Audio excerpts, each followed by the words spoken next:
para a gente dar início aí à terceira parte do nosso curso de mecânica. Hoje a gente vai começar a ver a parte de trabalho e energia. Hoje, em particular, a gente vai estudar só a definição e algumas aplicações do conceito de trabalho. O trabalho, do ponto de vista técnico, é algo bem diferente do que a palavra trabalho significa aí no nosso cotidiano, né? Nós vamos então dar início aqui. Trabalho, vamos seguir a sequência: trabalho, energia cinética potencial mecânica e sistemas conservativos, tá? Hoje nós vamos começar pelo primeiro dos conceitos fundamentais para entender esse capítulo, né? A gente vai começar pelo conceito de trabalho e a gente vai ver que trabalho, energia cinética e potencial são as três coisas que compõem a energia mecânica. E a energia mecânica é o que é usado no conceito de conservação e dissipação de energia, tá? Conceitualmente é alguma coisa bem importante de entender. Eu diria que todas as engenharias, elas estão baseadas, elas nascem da necessidade de transformar energia em trabalho e vice-versa, né? A gente está sempre buscando, com as máquinas, ou construir máquinas que realizem trabalho por nós, ou construir máquinas que a gente use trabalho sendo realizado por algum elemento da natureza para transformar em energia, tá? Então, são conceitos bem interligados.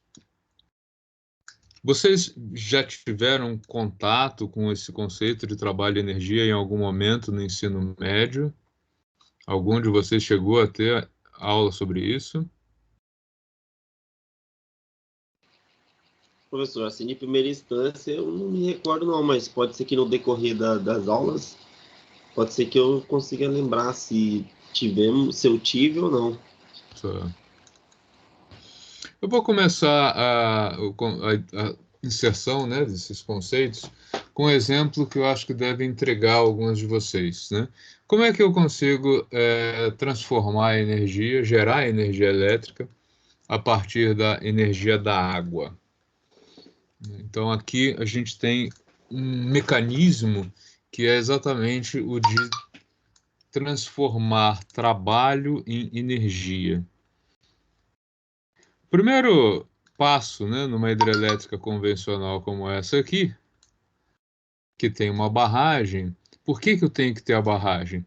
Porque eu preciso que a água fique a uma altura bem maior do que a base onde ela vai girar a turbina. Por que isso?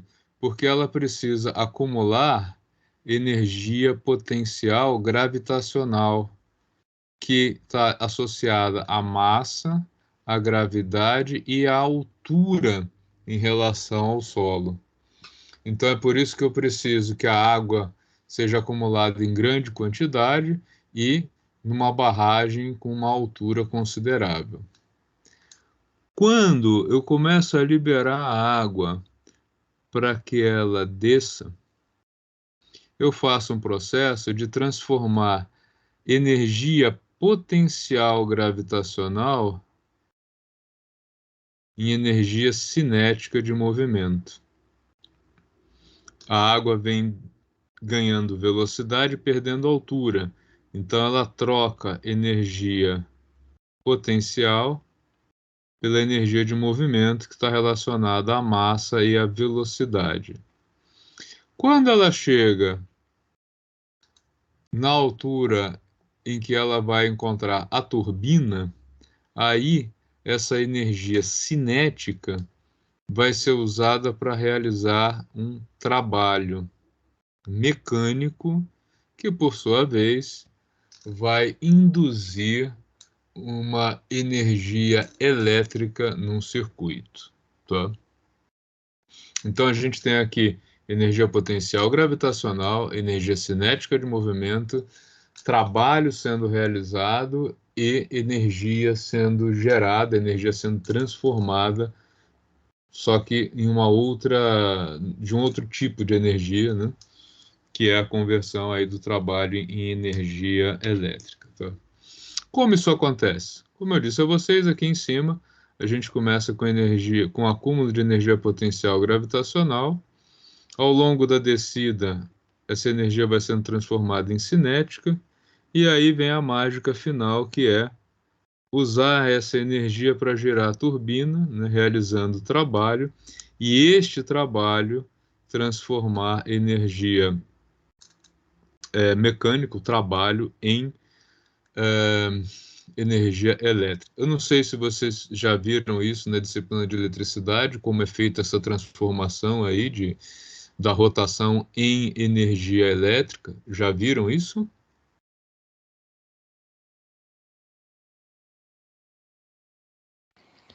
Tá começando agora, professor. Tá. Então é um assunto bem interessante, tá? E em É, linhas questão gerais, do magnetismo ali e tal, né? isso. Em linhas gerais, o que que Olha, acontece? Se você pegar um ímã, tá? E tiver um circuito aqui, um condutor elétrico, pode ser até fechado, tá? Se você começar a balançar esse ímã para um lado e para o outro, colocar ele em movimento, você vai induzir uma corrente elétrica aqui. Então, toda vez que um campo magnético ele se torna um campo magnético variável no tempo, ele induz uma corrente elétrica. O que você tem na turbina é que aqui existe um campo magnético estático. Ao girar a turbina, ao fazer a hélice girar, esse campo magnético passa a ser um campo variável no tempo. E isso vai induzir uma corrente elétrica lá no gerador. Tá? Então aí a gente tem a conversão de energia potencial em cinética, cinética em trabalho, trabalho, por sua vez, energia mecânica e de rotação, e essa energia mecânica vai ser transformada em energia elétrica, fechando aí o circuito. Eu consigo transformar 100%, 100%, 100%? De jeito nenhum, né? Eu tenho perda. Eu não consigo transformar toda a energia potencial em energia cinética, porque eu tenho atrito, porque eu tenho aquecimento da água. Eu não consigo transformar toda a energia cinética em energia de rotação na turbina pelos mesmos motivos, né? Eu tenho atrito. Eu não consigo fazer com que isso aqui rode até o ponto da água voltar ao estado que ela estava antes de chegar aqui, né? Ela sai ainda com uma energia. Por exemplo, em Itaipu, a água sai uma temperatura aqui de aproximadamente 80 graus Celsius, por isso que ela vai cozinhar os peixinhos todos, né? Se estiverem ali, eles têm que desviar os cardumes por outros canais por conta do aquecimento da água ali na região. Tá? Então, o que a gente vai começar a estudar hoje é o trabalho. Então, vamos focar um pouco nele. Se alguém perguntar se eu já andei de Maria Fumaça, a resposta é não. Tá? Quem já andou de Maria Fumaça aqui, andou de Maria Fumaça moderna, em que o motor é diesel, não é vapor. São essas que vão para campos, na verdade não são verdadeiras máquinas a vapor, e sim trens a diesel, tá? Mas o princípio de funcionamento destes mecanismos aqui, né, como é que eu faço para um trem andar, né, desde o início? Eu preciso ter um sistema bem rusticão esse aqui, tá, bem antigo. Eu preciso empurrar essa alavanca, empurrar essa haste aqui, pistão, né? Esse cara daqui vai ser empurrado, ele vai acionar essa articulação, vai fazer com que isso aqui entre num movimento de sobe e desce, e isso vai girar a roda. A questão é, o que é que eu faço para dar esse empurrão inicial aqui? É aí que vem a diferença. Eu posso usar um processo químico, físico-químico, onde eu jogo combustível e alguma coisa, isso causa uma explosão, né? Centelha, ou, né, compressão com ar, ou simplesmente o combustível entra muito volátil ali e numa compressão com ar ele explode. Por isso a gente fala em motor a explosão, ou sistema mais antigo, o que entrava aí era vapor, né? O pessoal queimava carvão para aquecer a água e a água se transformava em vapor e esse vapor aqui fazia com que aquele negócio se movimentasse, tá? Gerava aqui a, a, a força necessária para empurrar o pistão e isso é o que ocorre essencialmente nos motores a explosão até hoje, né? O motor a vapor não é mais usado, mas foi aí a primeira revolução industrial, foi o uso do carvão para fazer esse tipo de movimento, tá? Alguém gostaria de fazer pergunta? Vi um movimento aí na turma. Então a gente vai começar agora a estudar. Professor, Sim? daí existe algumas empresas que usam caldeira, né? Vapor, né? Ah, sim. Sim. Mas eu digo a máquina mesmo, a vapor, né, para fazer o movimento, por exemplo, do trem ou das máquinas de tear, elas já não estão mais em funcionamento, né? O Mas sim, processo, digamos que é basicamente o mesmo, né? sim, sim, sim. Ah, Existe a caldeira ainda hoje em algumas aplicações, sim. Mas não mais nos veículos, né, que era o caso daquele. Mas o processo é o mesmo, a ideia é a mesma, né? Você vai aquecer a água, ela vai transformar, né, a água vai ser transformada em vapor, né, vai passar para o estado gasoso, onde ela expande, ela precisa de mais espaço, e você comprime isso, né, num espaço pequeno e ele empurra. É um pouco o que acontece na panela de pressão, né? A panela de pressão, quando você põe ela para funcionar, ela vai recebendo calor, calor, calor, né? Vai ganhando temperatura e vai aumentando a pressão dentro da panela, porque ela é fechada. Até um ponto em que a pressão de trabalho dela, e aí o que ela faz? Ela levanta aquela válvula e fica jogando vapor para fora para manter uma pressão mais alta que o normal, mas durante algum tempo, né? É a pressão limite que a panela suporta. Tanto é que se você coloca alguma coisa para cozinhar que bloqueia a passagem desse vapor, a panela pode causar acidentes, né? Especialmente quando a válvula dela abre e você leva para consertar e o cara coloca um rebite ou um Durepox no lugar da válvula. Acreditem ou não, isso acontece. E aí a panela realmente vira uma bomba, né? Então vamos nos concentrar hoje na definição e no conceito de trabalho. Que susto, hein? O trabalho, por definição, é uma integral, tá? Essa é a definição geral de trabalho. Por que a gente usa W? Porque T é usado para temperatura, é usado para tonelada, T já tem tantas funções aí dentro da física e da engenharia que convencionou-se usar o mesmo que os ingleses usam, que é o work, né? O trabalho. Trabalho para levar um objeto de um ponto A até um ponto B é a integral de trajetória do produto escalar da força que está conduzindo o objeto, escalar distância. Traduzindo, força, deslocamento, cosseno do ângulo entre a força e o deslocamento.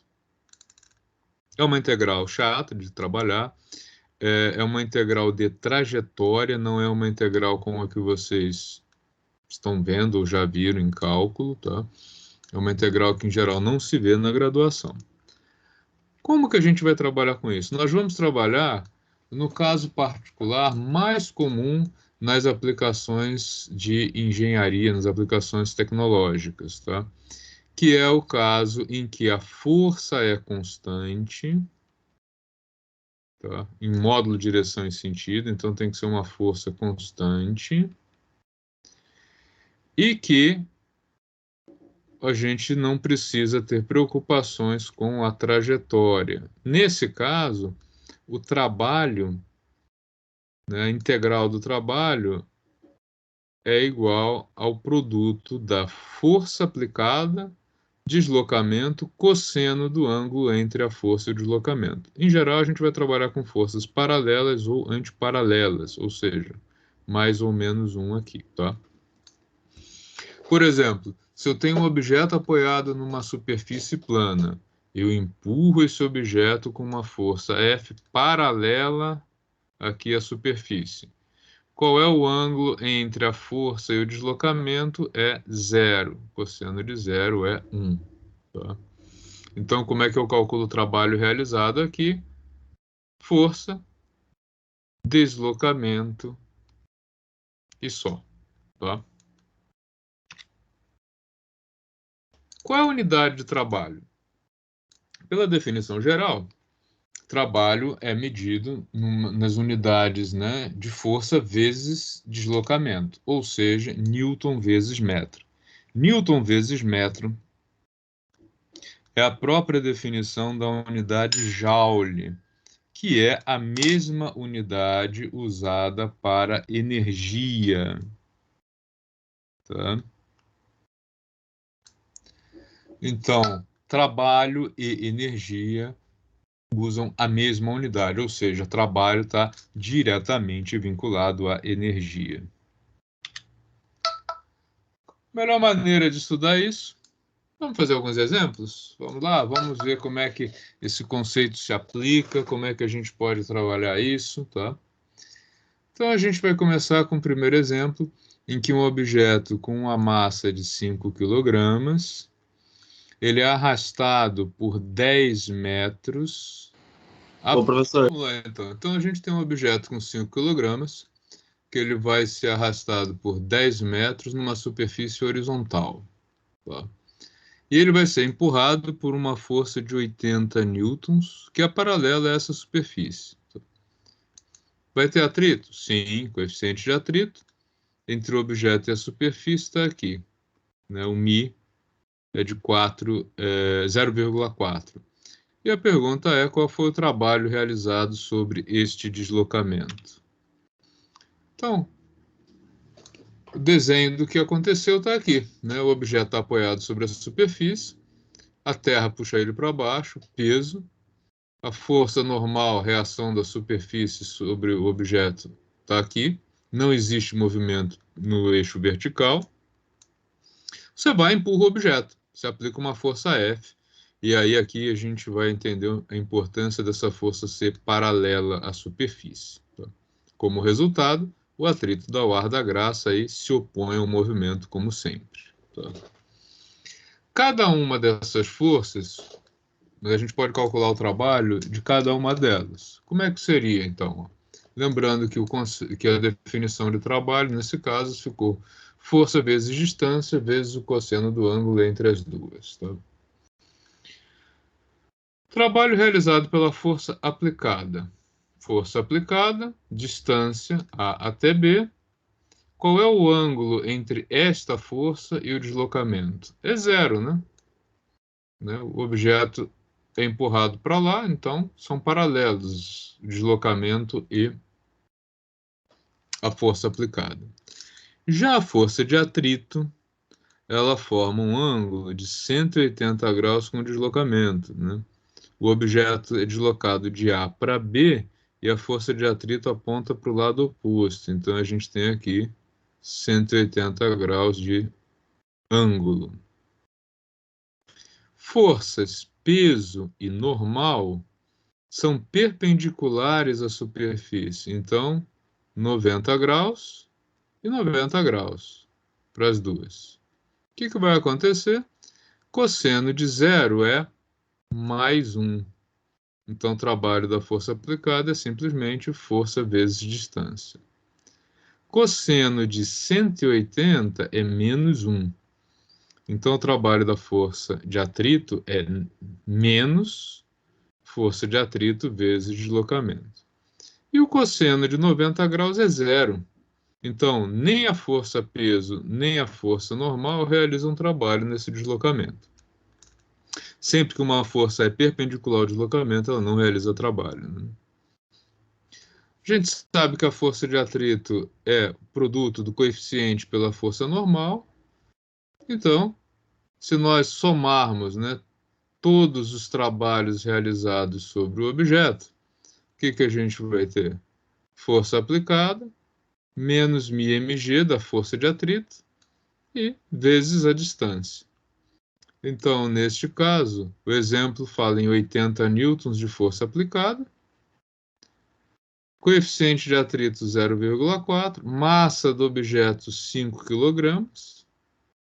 Então, aqui vai ser 80 menos 20, logo o trabalho realizado sobre o objeto aí de 5 kg para ser deslocado por uma distância de 10 metros é um trabalho de 600 joules, tá? Então, esse aí é o nosso primeiro exemplo.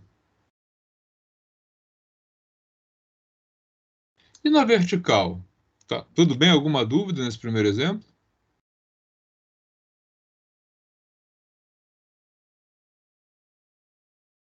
Facinho.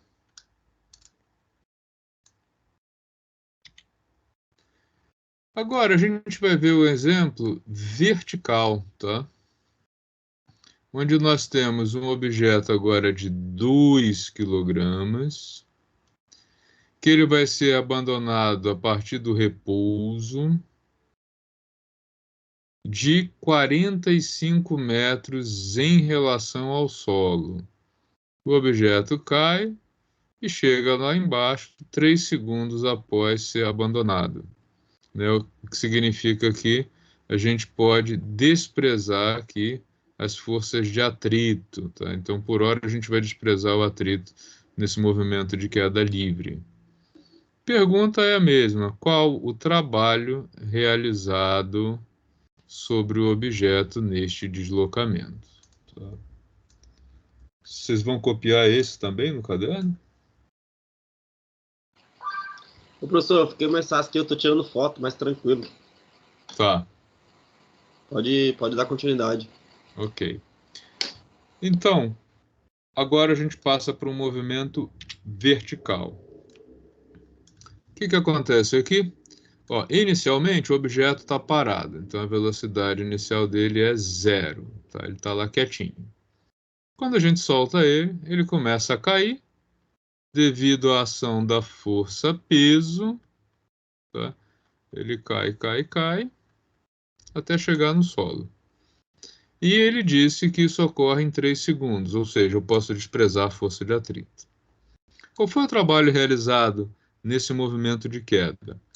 A única força que atuou aqui, como a gente está desprezando o atrito, é a força peso. E ela aponta na mesma direção e sentido do deslocamento. Então, nós temos peso vezes deslocamento, cosseno de 0 graus, que a gente já sabe que é mais 1. Peso, massa vezes gravidade. Então, o objeto tem 2 kg.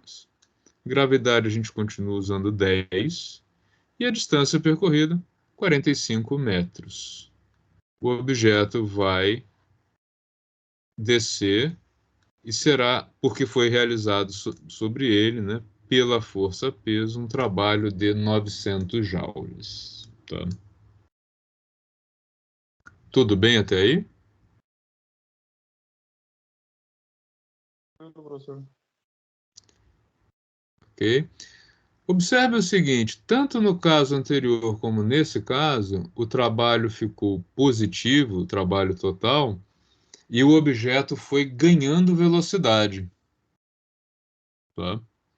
Vamos ver agora o que acontece quando eu tenho uma situação em que o objeto vai sendo freado ao longo do movimento. Então, está aqui a situação de que uma massa com 2 kg vai ser lançada para cima, verticalmente para cima, a partir do solo, para ser mais, né, para poder comparar melhor com o outro, e ele agora vai ser lançado com 30 metros por segundo de velocidade, vai subir até parar e vai parar 3 segundos após o lançamento.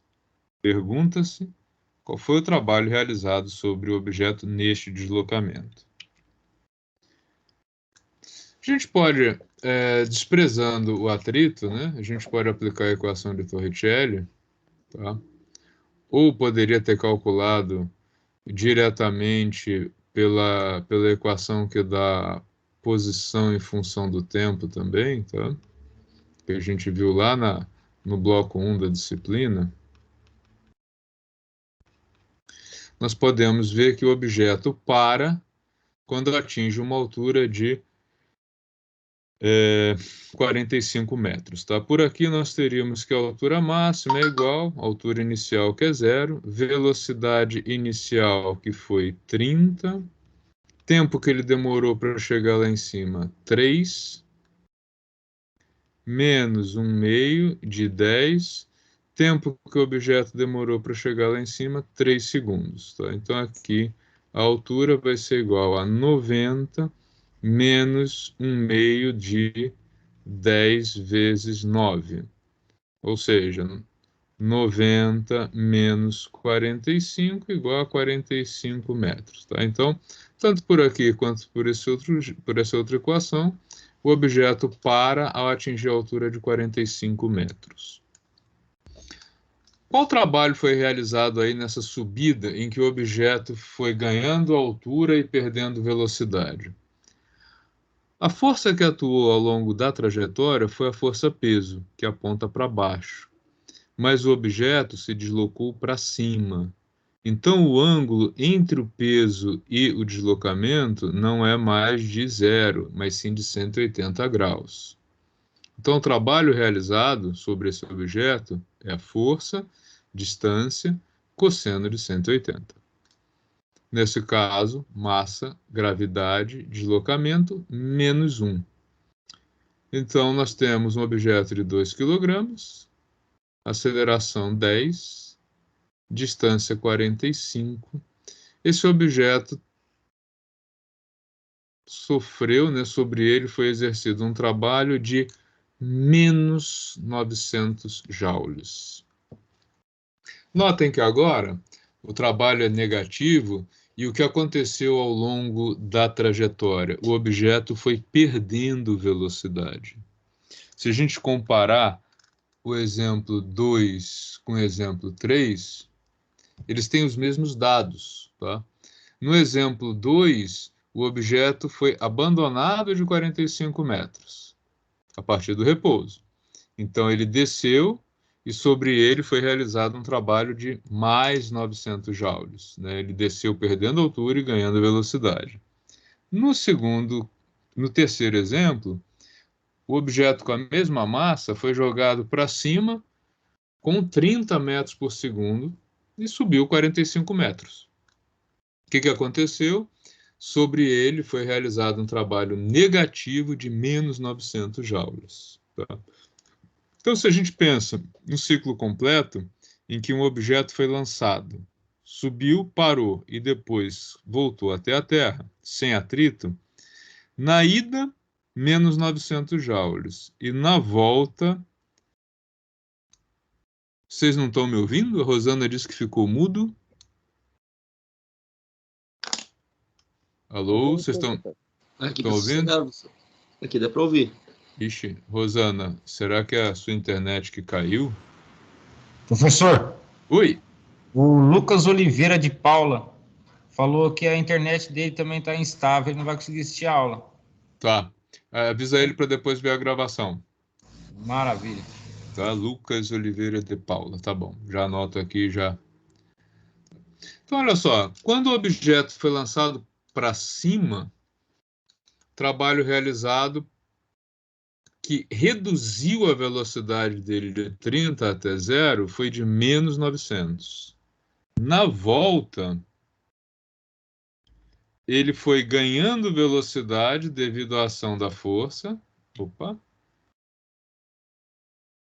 E sobre ele atuou, né, foi realizado um trabalho de 900 joules. Se a gente pensar, então, no movimento de subida mais descida, o trabalho líquido foi zero, né? O que ele perdeu numa parte, ele ganhou na outra, né? E o objeto termina como? Zerado de energia, tá?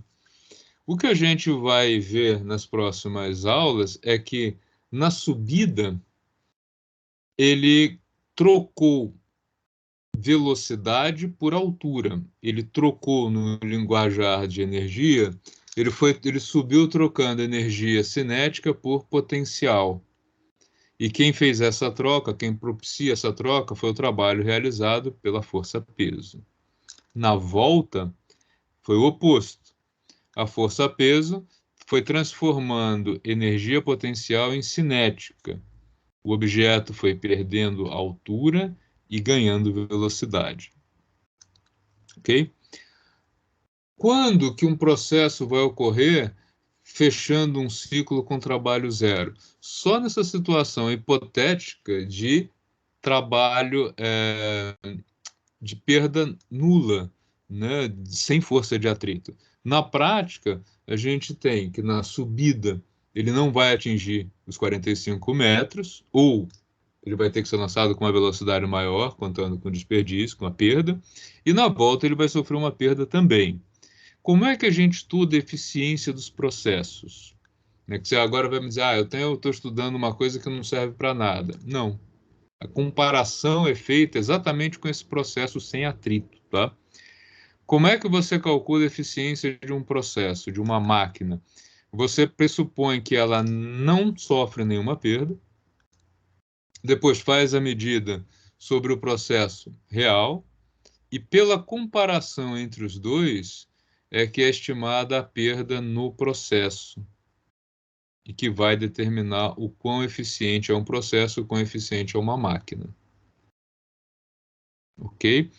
É a mesma ideia de potência, potência consumida e potência fornecida, né? Se você tem uma máquina que consome 900 watts de potência e que ela fornece para você 300 watts de potência, é uma máquina que tem uma eficiência de 30%, 30 e poucos por cento, né? Ela fornece 300 e consome 900. Tem uma perda aí de 2/3, tá? Então, nos processos mecânicos, a gente também vai ter esse mesmo conceito aí de perda e ganho de eficiência. O que eu quero mostrar para vocês, que é de interesse particular para o curso de manutenção, em termos de eficiência, deixa eu abrir minha lousa aqui.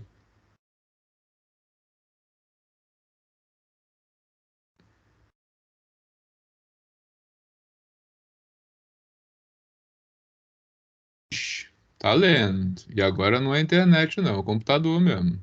Abriu. Vamos dar uma analisada no seguinte. Vou pegar o mesmo exemplo que nós vimos aqui o primeiro exemplo, tá? Os mesmos dados. Um objeto de 5 kg, 80 newtons, 0,4, tá? Sendo arrastado por 10 metros. A situação ideal que foi apresentada ali é a seguinte: o objeto estava aqui parado e ele foi empurrado por uma força paralela, perfeitamente paralela, tá? Ao deslocamento. Imagina que isso fosse um braço ou uma roldana, algum mecanismo fazendo isso. Ele está muito, muito bem alinhado, 90 graus, ele só empurra. O que aconteceria se, ao invés de ter um alinhamento tão bom assim, eu tivesse um pequeno erro nesse mecanismo, tá? E ao invés de empurrar o objeto com os 80 newtons paralelo, eu formasse um ângulo de... Vou colocar um ângulo fácil para a gente identificar.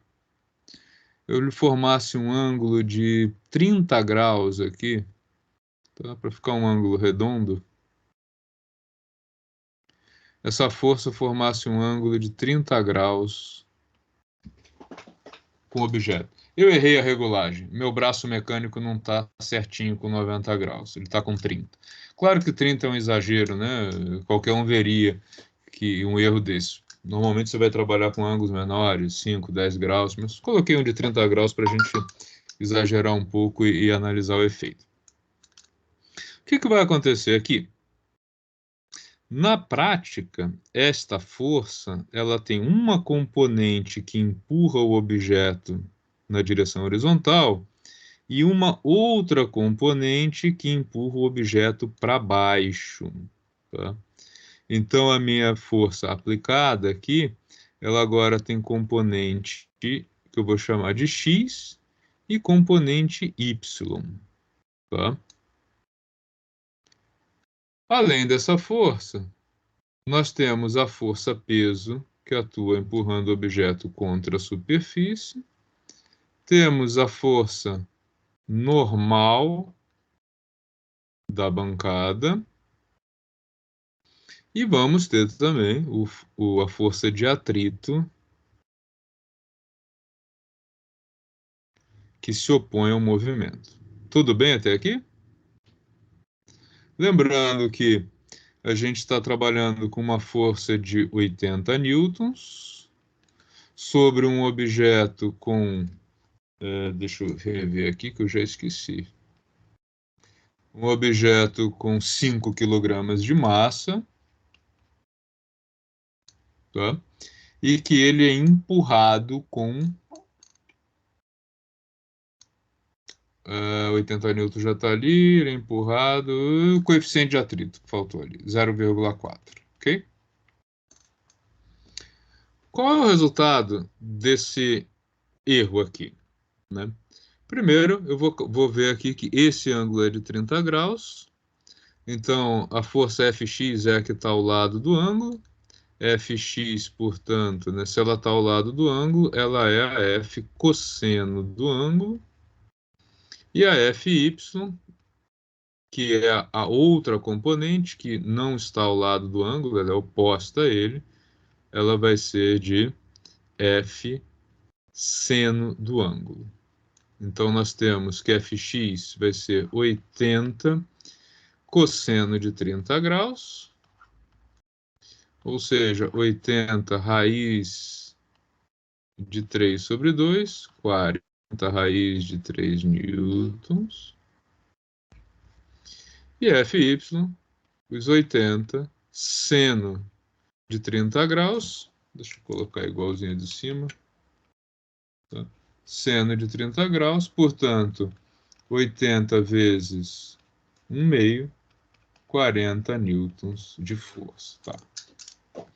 Parece uma alteração, né, um ligeiro erro que não vai causar nenhum problema, mas olha só o tamanho da encrenca que a gente vai começar a ver agora. Vamos analisar as forças que atuam aqui.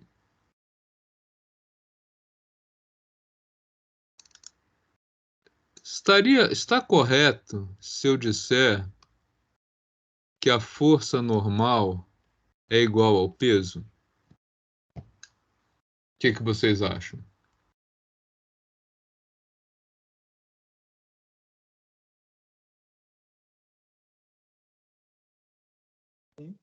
Sim.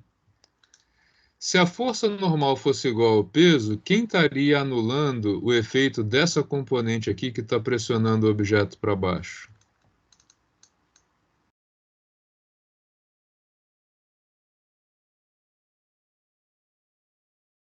Quando você quer lixar alguma coisa, você não pode aplicar uma força só horizontal, você tem que aplicar uma força que ela é horizontal e perpendicular, não é isso? Você faz isso para quê? Para aumentar o atrito. Por quê? Nesse caso, a força normal, a reação do solo, a pressão que ele sofre, ele é pressionado não só pelo peso, mas por Fy. Então, a força normal é a soma do peso com Fy. Ou seja, a força normal, neste caso, ela é de 5 vezes 10, o peso, mais Fy, mais, 40 newtons. Então, nós temos aqui que a força normal, ela é de 90 newtons agora. Já no eixo horizontal, o que que nós temos? No eixo horizontal, nós temos que não é a força F que empurra o objeto da esquerda para a direita, mas é a força Fx. Fx sofre oposição da força de atrito, e isso é igual à massa do objeto vezes a aceleração dele. Tá? Neste caso, Fx está aqui. Ela é de 40 raiz de 3. Força de atrito, coeficiente de atrito, vezes força normal, 90.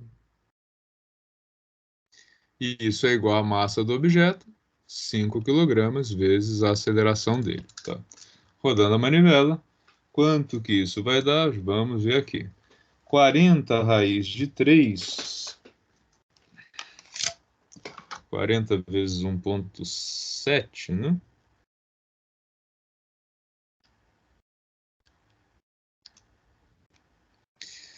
Sessenta e 69,3 aproximadamente. 0,4 vezes 90 dá 36, 5 vezes A. Então, a aceleração do movimento vai ser de 69,3 menos 36, dividido por 5. Então, 69,3 menos 36, dividido por 5. Isso dá aproximadamente uma aceleração de 6,7 metros por segundo ao quadrado. E o trabalho realizado aí sobre este objeto? De quanto que ele vai ser? Vamos ver a perda que a gente vai ter, ó. O trabalho, nesse caso, ele é esta força aqui, que nós vimos que é 69,3 menos 36, tá? Então, 69,3 menos 36. 33,3, que é isso aqui, tá? Então, o trabalho de A até B vai ser 33,3 vezes os 10 metros que o objeto foi arrastado. Ou seja, o trabalho de A para B vai ser de 333 joules. Vamos olhar lá o que nós fizemos sem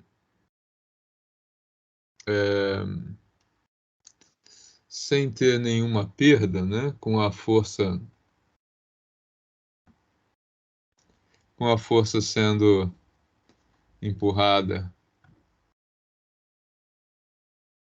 E travou. Vamos ver por aqui, então, mais fácil. Agora ele foi. Ups. Olha só. O trabalho realizado quando a força era paralela, mesma força, hein? era de 600 joules. Esse ângulo de 30 graus aqui, né, fez com que o trabalho realizado caísse para 333. Então, vejam que um ângulo errado no ajuste de uma máquina, né, ok, o ângulo de 30 graus aqui foi um exagero, mas ele vai causar perdas sim.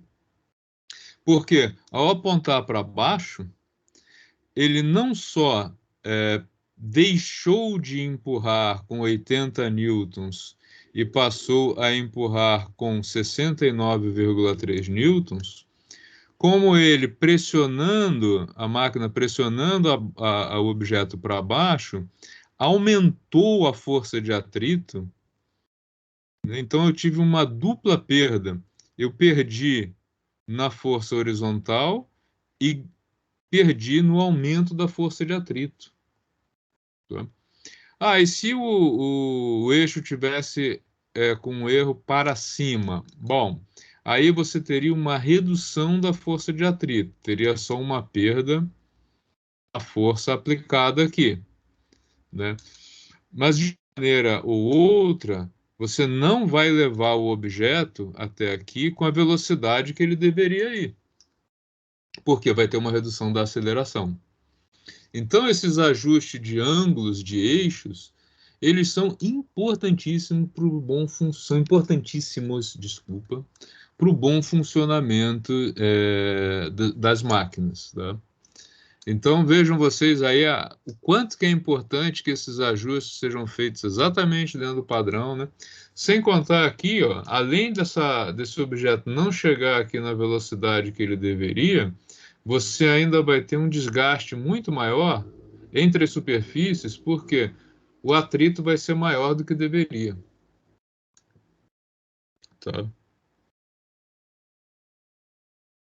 Então, entenderam por que tem uma perda tão grande de eficiência nas máquinas, né, e nos processos quando os ângulos não estão no ajuste perfeito, no ajuste que deveria ser?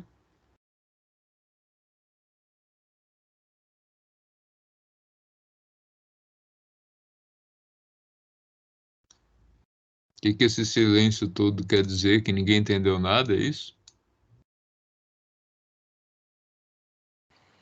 Não, professor. Entendi. Entenderam, tá? Entendi. Show de bola. Então, se fosse para cima, o que aconteceria? Vamos fazer?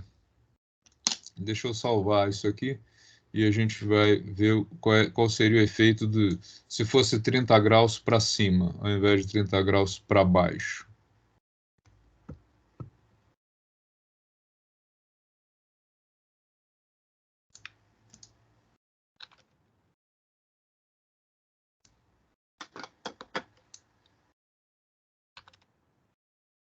Hoje é dia 10.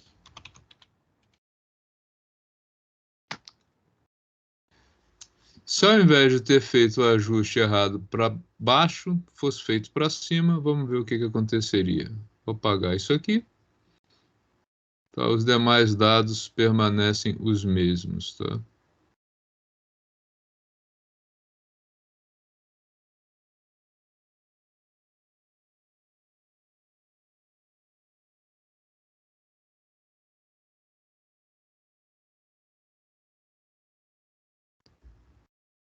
Então agora nós teríamos uma situação em que o objeto, ao invés de ser empurrado na horizontal perfeita, ele estaria sendo empurrado assim.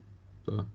De novo, a gente vai ter uma componente que de fato vai empurrar o objeto para lá, mas tem uma componente que vai tender a levantar esse objeto. Tá? E esse ângulo aqui, vamos manter os mesmos 30 graus. Então a gente tem FY, FX, tá? FY e FX continuam sendo as mesmas. O que vai mudar é daqui para baixo.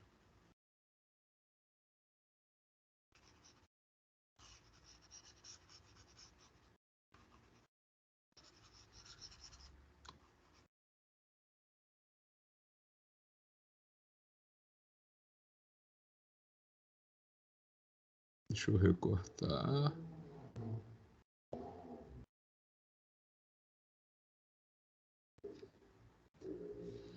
Então, agora, nós temos que a força normal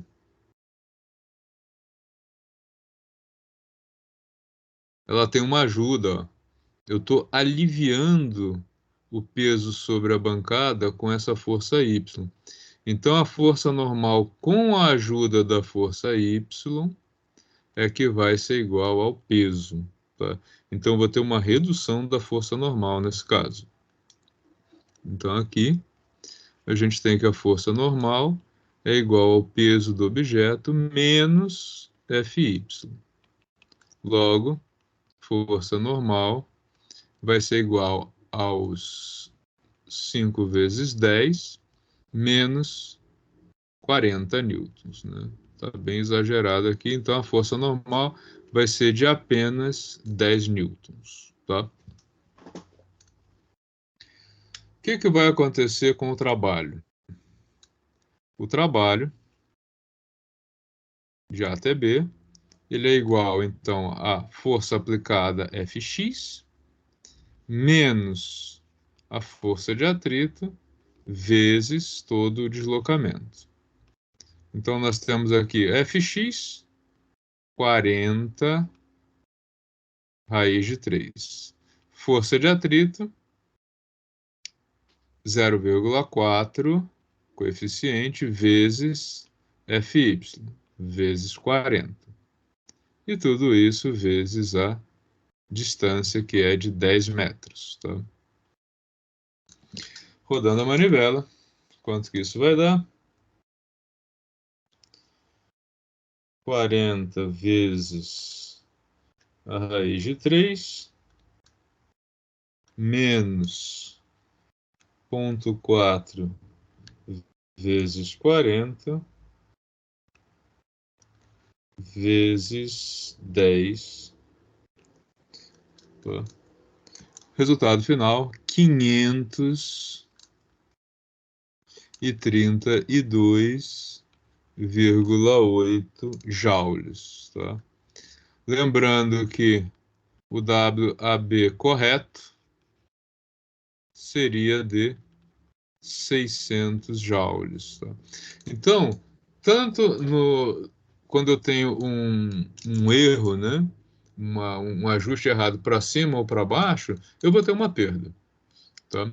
No caso, para baixo, a perda foi maior porque, além do objeto empurrar com menos força, ele também comprimiu mais o objeto contra a bancada. Ao apontar isso para cima, ele dá uma aliviada no atrito, né? Ele deixa de empurrar com a força que deveria, mas ele dá uma aliviada no atrito. E isso faz com que a redução, né, da eficiência seja menor. Mas ainda assim, a máquina não vai estar operando como deveria, ela não vai estar entregando 600 joules de energia que deveria entregar aqui. Não tem o comprometimento do aumento do atrito, como no outro caso, mas também o funcionamento vai ficar comprometido e o processo tem uma perda de eficiência considerável aí. Ela é maior, a gente pode calcular até a porcentagem dela, né?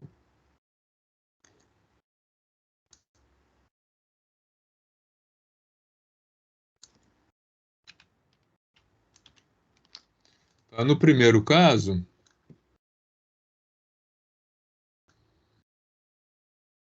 vamos brincar aqui um pouco de fazer conta, olha só. Quando eu tinha força horizontal perfeita, o trabalho foi calculado como sendo de 600 joules nesse processo. Tá? Quando a força formou 30 graus para baixo, o trabalho foi, eu vou chamar esse aqui de 1, esse aqui de 2, só para a gente não se perder, foi de 333 joules. E quando o trabalho foi para cima, tá? Aí o W3 foi 532, né? foi de 532,8 joules. Tá? Como é que a gente vai calcular a perda de eficiência disso aqui? Ó? No caso 2, ele entregou 333, quando deveria ter entregue 600. Tá? No caso 3, ele entregou 532,8, quando deveria ter entregue 600. Tá? O primeiro caso vai dar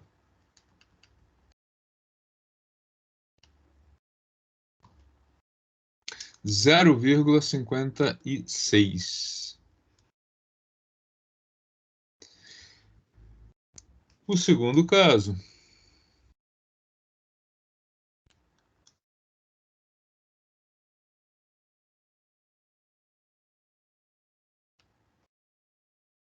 vai dar 0,89.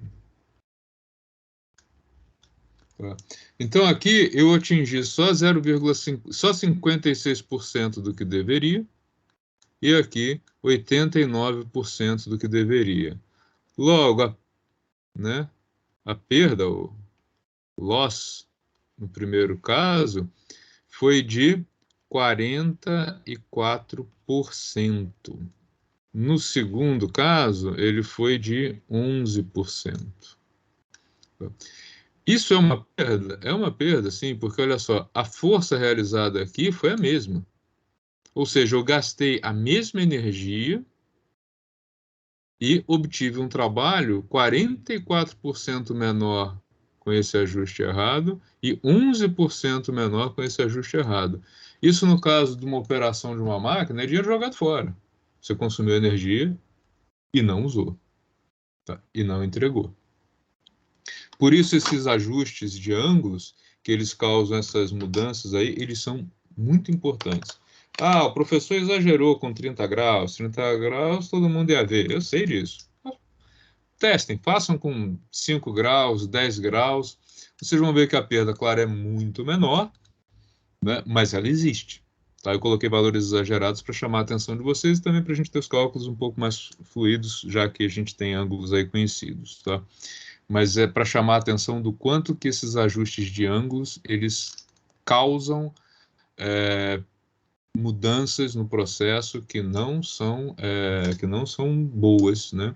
E que têm um impacto maior do que a gente consegue imaginar, maior do que a gente pensa, tá? Dúvidas, comentários? Alguém gostaria de fazer algum comentário? Não sei se já viram isso acontecer na prática, se já tinham tido contato com esse tipo de estimativa de perda.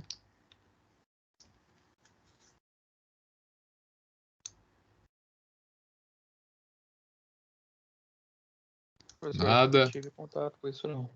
Tá. Mas a ideia ficou clara, do que se você tem um ajuste errado, você vai ter um impacto mensurável no processo, né? Que era o que eu queria que vocês entendessem. Tá? Sim. Legal. Eu deixei alguns exercícios para vocês fazerem, eles estão lá na área de trabalhos. A gente ainda tem aí meia hora de aula, eu acho que vocês podem começar a fazer esses exercícios agora, provavelmente vão ter dúvidas. Não creio que dê tempo de eu corrigir hoje, só vou tirando as dúvidas de vocês aí.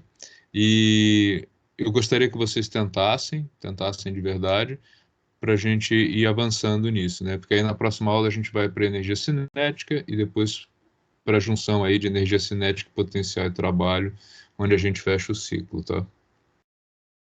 Então, lá na área de trabalhos, vocês já têm agora uma atividade que já está postada, ok? Eu vou só tirar o print aqui, do print não, a lista de presença de vocês. Lembrando que eu tenho que acrescentar o Lucas Oliveira, né? Foi isso? Tá. Vou parar a gravação. Quem quiser